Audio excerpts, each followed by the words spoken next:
CCB raid ಸ್ವಪ್ರೇರಣೆಯಿಂದ ಎಲ್ಲ ನಾನೇ ಮಾಡಿಸಿದ್ದು. ಯಾವುದೇ ಪ್ರಿಸನ್ನಲ್ಲಿ ರೇಡ್ ಆಗಬೇಕು ಅಂದರೆ ಹೋಮ್ ಮಿನಿಸ್ಟರ್ ಅವರ ಆದೇಶ ಇರಬೇಕು. ತಮ್ಗೆ ಗೊತ್ತಿರೋ ಹಾಗೆ 3 ವಾರದ ಹಿಂದೆ ನಾನೇ ವಿಸಿಟ್ ಮಾಡಿದ್ದೆ. ವಿಸಿಟ್ ಮಾಡಿದಾಗ ಅಲ್ಲಿ ಕೆಲವು ಲೋಪಗಳನ್ನು ನಾನು ನೋಡಿದೆ. ಅದನ್ನು ನಮ್ಮ ಹಿರಿಯ ಅಧಿಕಾರಿಗಳ ಜೊತೆ ಚರ್ಚೆ ಮಾಡಾದ್ಮೇಲೆ ನಿನ್ನೆ ನಾನೇ ಮುಖ್ಯಮಂತ್ರಿಗಳ ಪರ್ಮಿಷನ್ ತೊಗೊಂಡು ಅಲ್ಲಿ ರೇಡ್ ಮಾಡಿಸಿರೋದು. ಸುಮಾರು 100 ಜನ CCBದವರಿಗೆ ಕಳಿಸ್ಕೊಟ್ಟು ಅಲ್ಲಿನ ವ್ಯವಸ್ಥೆ ಬಗ್ಗೆ ತಿಳ್ಕೊಂಡಿರೋದು. ಅದರಲ್ಲಿ ಸಾಕಷ್ಟು ಲೋಪಗಳು ಕಂಡು ಬಂದಿದೆ. We are already taken action also. Video ಬಂದಿದೆ, ಆಡಿಯೋ ಬಂದಿದೆ, ಅವು ಯಾವುದೂ ಇಲ್ಲ. ಇದು ನಮ್ಮ ಜವಾಬ್ದಾರಿಯುತ ಒಂದು ಅಧಿಕಾರಿಗಳ ಒಂದು ಇನ್ಫಾರ್ಮೇಷನ್ ಮೇರೆಗೆ ಮತ್ತು ನನ್ನ ಇನ್ಫಾರ್ಮೇಷನ್ ಮೇರೆಗೆ ನಾವು ಮಾಡಿಸಿರೋದು.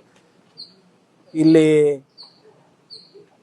ಇದಕ್ಕೆ ಸಹಕಾರ ಕೊಟ್ಟಂಥ ಎಲ್ಲ ಅಧಿಕಾರಿಗಳಿಗೂ ಈಗಾಗಲೇ ಸಸ್ಪೆನ್ಷನ್ ಮಾಡಬೇಕಂತ ಆದೇಶ ನೀಡಿದ್ದೇನೆ. ಮತ್ತು ಅಲ್ಲಿ ಏನೇನು ನಾವು ಮಾಡಬೇಕು, ಬರೀ ನಿಮ್ಮ ಪರಪ್ಪರ ಅಗ್ರಹಾರ ಅಷ್ಟೇ ಅಲ್ಲ, ಎಲ್ಲ ಪ್ರಿಸನ್ಸ್ನಲ್ಲಿ ಜೈಲ್ನಲ್ಲಿಗಳು ಕೂಡ ಇದು ನಡೀತದೆ. ಯಾವಾಗ ಏನು ಎತ್ತ ಅಂತ ನಾನು ಹೇಳಕ್ಕೆ ಹೋಗಲ್ಲ. ಆದರೆ ಕಲಬುರ್ಗಿ ಇದೆ ಪ್ರಿಸನ್ ಇರ್ಬೋದು, ಬೆಳಗಾವಿ ಇರ್ಬೋದು, ಬೆಂಗಳೂರು ಇರ್ಬೋದು, ಬೇರೆ ಯಾವುದೇ ಇರ್ಬೋದು. We will take strict action. We will keep doing this. ನಿರಂತರವಾಗಿ ನಾವು ಇದನ್ನು ಮಾಡ್ತಾ ಇರಬೇಕು. ಕೆಲವು ಆಫೀಸರ್ಸ್ ಇದ್ದಾರೆ ನಮ್ಮಲ್ಲೂ ಕೂಡ, ಯಾರು ಇನ್ನೂ ಹಳೆ ಚಾಳಿಗಳು ಬಿಟ್ಟಿಲ್ಲ. ಎಲ್ಲರಿಗೂ ಐಡೆಂಟಿಫೈ ಮಾಡಿ ಅವರಿಗೆ ಕಾನೂನಾತ್ಮಕವಾಗಿ ಏನು ಕ್ರಮ ತಗೋಬೇಕು ನಾವು ತಗೋತೀವಿ. ಇರೋದಷ್ಟೇ ನಾವು ಮಾಡ್ಬೋದಲ್ಲ, ನಾವು ಗಲ್ಲಿಗೆ ಏರ್ಸೋಕ್ಕಾಗ್ತದ?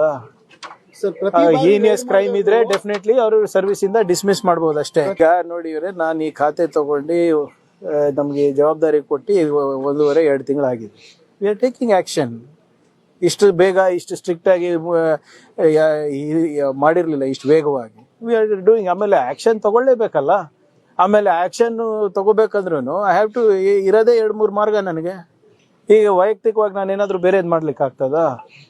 ಈಗ ಅವ್ರಿಗೆ ಸರ್ವಿಸಸ್ಸಿಂದ ಡಿಸ್ಮಿಸ್ ಮಾಡ್ಬೇಕಂದ್ರೂ ಕೂಡ ಅದಕ್ಕೆ ಕೆಲವು ಮಾನದಂಡಗಳಿದೆ.